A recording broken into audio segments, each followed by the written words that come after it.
ఇరుసుమండలో blowout తీవ్రత ఇంకా తగ్గలేదు. అయితే నిన్నటితో పోలిస్తే మాత్రం 10 మీటర్ల వరకు అగ్నికీలలు తగ్గాయి. ఘటనా స్థలాన్ని ఢిల్లీ ప్రత్యేక బృందం పరిశీలించింది. బ్లోఅవుట్ ప్రమాదంపై అధికారులతో సమీక్ష నిర్వహించిన చంద్రబాబు ప్రజలకు ఎలాంటి ఇబ్బందులు లేకుండా చూడాలని ఆదేశించారు. ఇప్పటికే 1000 కుటుంబాలని పునరావాస కేంద్రాలకు తరలించారు అధికారులు. కోనసీమ జిల్లా ఇరుసమండలోని బ్లోఅవుట్ తీవ్రత కాస్తంత తగ్గింది. సోమవారంతో పోలిస్తే 20 మీటర్ల వరకు ఎగసిపడిన అగ్నికీలలు మంగళవారం 10 మీటర్లకు తగ్గాయి. అయితే పూర్తి స్థాయిలోకి ఇంకా అదుపులోకి రాలేదు. 25% ప్రెజర్ తగ్గినట్టు అధికారులు తెలిపారు. వాటర్ అంబ్రెలా ద్వారా ఓఎన్జీసీ సిబ్బంది నిరంతరాయంగా నీళ్లు చల్లుతున్నారు. తీవ్రత పూర్తిగా తగ్గిన తర్వాత వెల్ క్యాంపింగ్ చేయనున్నారు. అనంతరం బ్లోఅవుట్ ఘటనపై విచారణ చేయనున్నారు. ప్రజెంట్ సిచ్యువేషన్ వచ్చేసి మనకు కంట్రోల్లో ఉంది. ఇప్పుడు ఫైర్ సర్వీస్ శాఖ తరఫున నిన్నటి నుంచి ఇన్సిడెంట్ జరిగిన నుంచి మేము మొత్తము 7 వెహికల్స్ని డిప్లాయ్ చేయడం జరిగింది. ఎస్పెషల్లీ మా శాఖ తరఫున ఇక్కడ ఉన్నటువంటి పంట పొలాలు ఉన్నటువంటి ఏదైతే కొబ్బరి చెట్లు కానివ్వండి, లేకపోతే చుట్టుపక్కల ఉన్నటువంటి పూరి గుడిసెలు కానివ్వండి, గడ్డివాములు కానివ్వండి, ఎందుకంటే ఈ ఇన్సిడెంట్ వలన రేడియేషన్ ఎఫెక్ట్ వలన ఈ యొక్క కొబ్బరి మంటలు ఆ అగ్నికి అవుతాయి. వాటి యొక్క నిప్పురవలు చుట్టుపక్కల ఉన్నటువంటి యొక్క ప్రదేశాల్లో పడి అగ్ని స్ప్రెడ్ కాకుండా ఉండే విధంగా మేము నిన్నటి నుంచి కంటిన్యూస్గా మేము పర్సూ చేస్తున్నాము. అలాగే మనకున్నటువంటి యొక్క ఈ రేడియేషన్ అనేది ఏదైతే ఉందో థర్మల్ కూలింగ్ అంటారు దాన్ని, ఈ థర్మల్ కూలింగ్ అట్మాస్ఫియర్లో మేము చేస్తూ ఉన్నాము.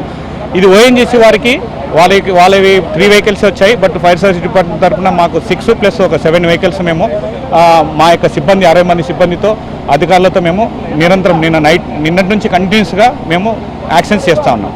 ఢిల్లీ నుంచి ప్రత్యేక బృందం ఘటనాస్థలిని పరిశీలించింది. శ్రీహరి నేతృత్వంలోని బృందం వివరాలను అడిగి తెలుసుకుంది. మరోవైపు బ్లోఅవుట్ పై నీళ్లను నిరంతరాయంగా చల్లుతున్నారు. అగ్నికీలలకు 600 వరకు కొబ్బరి చెట్లు మాడి మసయ్యాయి. ఇరుసుమండి నుంచి వచ్చామండి. ఇక్కడికి 1 గంట కల్లా మాకు పొగలు వచ్చేసినాయండి. పొగలు వచ్చేస్తే మాకు మా గ్రామస్తులు ప్రకటన చేశారండి, ఇల్లు ఖాళీ చేసేసి దూరంగా వెళ్ళండి అని. ఇంకప్పుడు మేము పిల్లలతో అండి, గర్భిణీ స్త్రీలండి, మళ్ళీ మాకు బీబీ షుగర్ అండి, చిన్నవాళ్ళండి, పెద్దవాళ్ళతోటి ఎవరికెవరు ఏమి అయిపోయాం అంతలేని కట్టుబాట్లతో మేము వచ్చేసామండి. మేము వచ్చిన తర్వాత గుబ్బలపాలెం గొడపెల్లి ఇక్కడికి వచ్చిన తర్వాత సర్పంచులు మమ్మల్ని చాలా బాగా ప్రేమించి మాకు ఏది కావాలన్నీ కూడా మమ్మల్ని బాగా చూశారండి. మరి అలాగే మాకు ఈ గ్రామంలో మాకు ఓఎన్జీసీ మాకు ఉండకూడదండి. ఇప్పుడు ఆ ప్రాణాలను అరిచేతిలో పెట్టుకుని ఎటువైపు వెళ్లి మా ప్రాణాలు దక్కించుకోవాలో తెలియని డైలమాలో పడిపోయామండి. మేమందరం కూడా 7-8 నెలలు ఉన్నటువంటి గర్భిణీ స్త్రీలు ఉన్నారండి, 2-3 మంత్స్ బేబీస్ కలిగినటువంటి బాలింతలు ఉన్నారు సార్, హార్ట్ పేషెంట్స్ ఉన్నారండి. ఎన్నటి నుంచి కూడా వాళ్ళు తీసుకున్న రెస్పాన్సిబిలిటీకి ఏమి ఇచ్చినా మేము కూడా వాళ్ళ యొక్క రుణం తీర్చుకోలేమండి. వాళ్ళకైతే ఆల్మోస్ట్ 70% అయితే ఆ సిచ్యువేషన్ లేదు. ఒక 2-3 డేస్ లో మొత్తం అంతా సెటిల్ అయిపోతుందండి. ప్రభుత్వం, కూటమి ప్రభుత్వం కంపల్సరీ ప్రజల పక్షాన ఉండే ప్రభుత్వంగా. ఇరుసమండలో జరిగిన బ్లోఅవుట్ ప్రమాదంపై సీఎం చంద్రబాబు సమీక్ష నిర్వహించారు. ఆ ప్రాంతంలో ప్రస్తుత పరిస్థితులను ఉన్నతాధికారులు ఆయనకు వివరించారు. గ్యాస్ లీకేజీని అరికట్టేందుకు ప్రజల రక్షణకు వివిధ విభాగాలు తీసుకుంటున్న చర్యలను హోంమంత్రి అనిత, సిఎస్ విజయానంద్ ఇతర అధికారులు ముఖ్యమంత్రికి వివరించారు. సమస్య పూర్తిగా తీరే వరకు ఇళ్లు, ఊళ్లు వదిలిన వారు ఇబ్బందులు పడకుండా చూడాల్సిన బాధ్యత జిల్లా యంత్రాంగంపై ఉందన్నారు. మంటల కారణంగా కొబ్బరి చెట్లు కాలిపోయిన వారికి పరిహారం అందించాలని ఆదేశించారు. మంటలను అరికట్టేందుకు జాతీయ, అంతర్జాతీయ స్థాయిలో అవసరమైన ఏజెన్సీల సాయాన్ని తీసుకోవాలని సూచించారు. ఈ రోజుకి చాలా తగ్గిపోయింది, కానీ ఇప్పుడుతో ఇక్కడతో ఆగదు. మేమందరం ఒకటే ఆలోచించాం, ఏంటంటే ఇక్కడ కనీసం సరైన అవేర్నెస్ ఇవన్నీ కూడా ఉండాలి.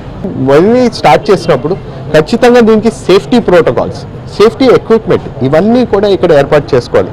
పూర్తి ఇన్వెస్టిగేషన్ జారీ చేస్తాం.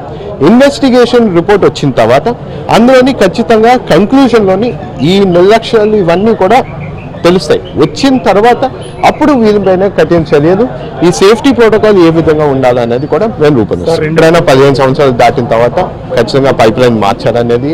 ఇక ఇరుసమండ బ్లో క్యాంపింగ్ చేయడానికి మరో వారం రోజులు పడుతుందని కలెక్టర్ మహేష్ కుమార్ అన్నారు. సుమారు 80 నుంచి 100 కొబ్బరి చెట్లు కాలిపోయాయని, 2 ఎకరాల పంట భూమికి నష్టం జరిగిందన్నారు. నష్టపోయిన రైతులకు పరిహారం చెల్లిస్తామన్నారు.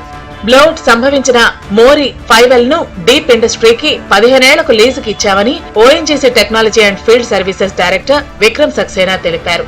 బ్లోఅవుట్ వల్ల ఎలాంటి సమస్య తలెత్తలేదన్నారు. నష్టం అనేది అంటే హార్డ్లీ ఒక సరౌండింగ్ ఏరియాస్ లో ఒక 50 to 75 coconut trees and paddy fields hardly ఒక 2.5 to 3 acres సరౌండింగ్ ఏరియాస్ లో ఇంపాక్ట్ అయిన వరకు అట్లీస్ట్ అంటే they are said around 1 week లో will be capping the whole incident అని చెప్పారు. 1 week పడుతుంది అన్నారు. ఇంటెన్సిటీ ఫ్లేమ్ యొక్క స్ప్రెడ్ అంతా కూడా రిడ్యూస్ అవ్వడం జరిగింది. మొత్తం ఫిక్స్ చేసేంత వరకు అలా ఫైర్ అట్లీస్ట్ మినిమల్ క్వాంటిటీ అనేది ఫ్లో చేయడం జరుగుతుంది వితౌట్ ఎనీ ఇష్యూస్. ఫర్దర్ గా with in span of 1 week or so they will go into the details and give a clear report on that. Agreement with the US team, Wildwell also.